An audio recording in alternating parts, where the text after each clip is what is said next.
Today we're here with Eric Nordberg, one of Aware's solution architects, and we're talking about your blog post, Sitecore Hosting Architecture Considerations.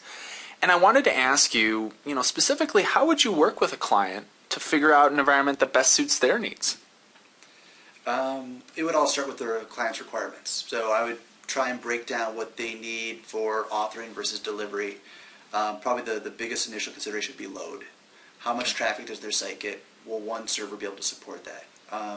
Typically when we come to a new client, we consider the basic installation of Sitecore, and how do we need to scale that? Because you have a basic one web server, one separate SQL server, which works for clients that don't get a lot of traffic, they don't have advanced security. It's great.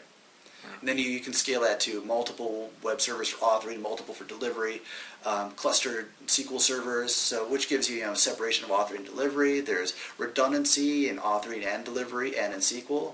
So you basically have this environment that is really expensive, but it won't fall down easily. Multiple servers could fail, it'll still stay up. Authoring will always be there, and it'll be able to handle lots of authors, lots of traffic. It's great. Right. But does a client need that? Do they want to pay for that? Can they support that? Do they have enough people to make sure all those servers are good, to monitor the disk space, the errors, and things happen. Right. Yeah. I would work with the client to break down on what are their needs for load, what are their needs for security. Do they need to isolate authoring? Do they have AD integration on authoring? They want that in their local network versus up in like an external hosted DMZ somewhere.